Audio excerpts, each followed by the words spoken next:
Yes, nkwaniriza gwe nanfollowinga nawe eyasubscribinga nonyigane kale nenkwebaza nenkugamba nti wakola kyamaanyi okubanga wasubscribinga eno bagita Fadi TV jiwano bani updates ezibazitambula okwetula igwanga Uganda. Nkugamba nti comment section ilya wansawo obaka bonteri wansawo mu comment section kitalo nnyo ekya Senga wa Yiga Conrad Peter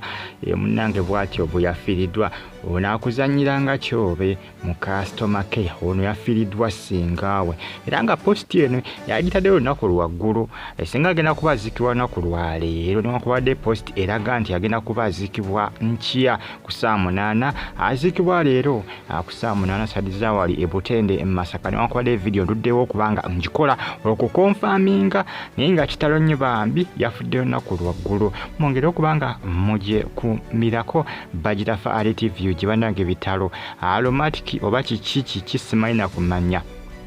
na kumanya bamemba ba Aromatic bangi abakafiirwa abantu baabwe jukira mu membe yafira mu kabenje nga 3 yaliko memba waabwe ono mulala we yafiiriddwa era kakati ne Yiga Conrad Peter Yiga naye wona akoze eki afiiriddwa Munebyo bitalo nnyo ku side ya musajja mukulu amanyikidwa nga kyobe wali mu customer care ndoza mutegera bulungi yafiiriddwa Senga enteekateeka z'okuzikazigenda mu maaso Masaka Road wali ebutende ebutende si wala nnyo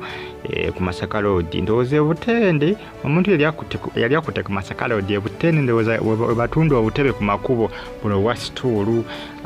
ne lumonde goboozezza ndowooza we butende bwe baserabidde ntugira nga ndowooza weewo si wala ebutende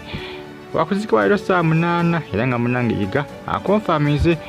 yakonfamize by the way sigamba nti yakonfamize wabula yakonfamize lunaku lwaggulu lwakuba video gyasinduddewo kubanga ngikola naye nga yakonfamize lunaku lwaggulu ku Facebook page ye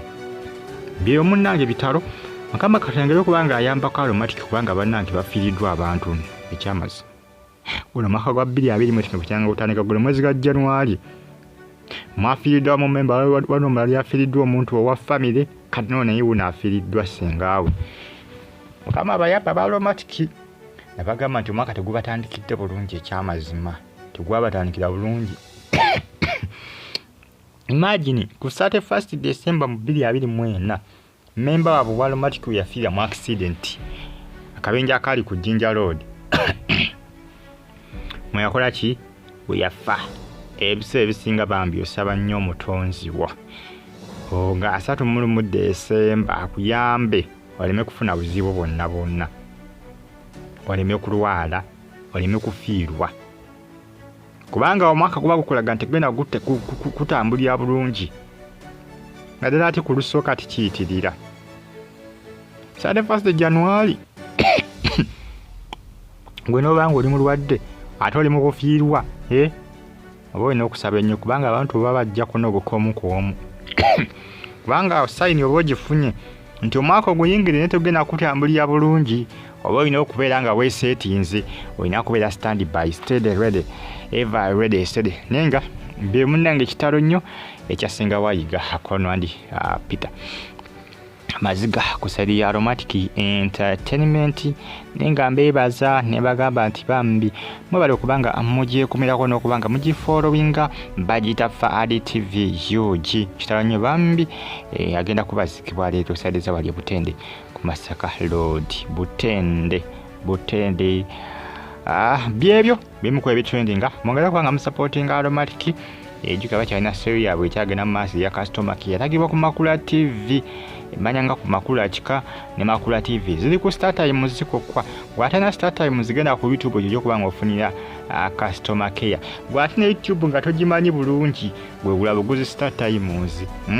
bulabuguzi start times mpoziko ng'olina smartphone ni data wongo bana ko naye atana start time zigenda ku YouTube kubanga ne ku YouTube episodes zonna gye ziri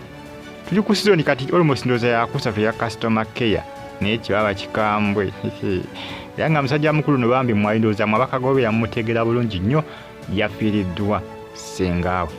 azikibala leero saa 8 jasinza aluddewo kubanga mba wa mawulire ninga Senga afuddeyo nako lwaggulu yafuddeyo nako ndoza yafuddeyo nako lwaggulu kubanga kyobe oba Yiga amawulire yagataddeyo nako lwaggulu nenga kitalo nnyo Bambi Fadi TV kimwera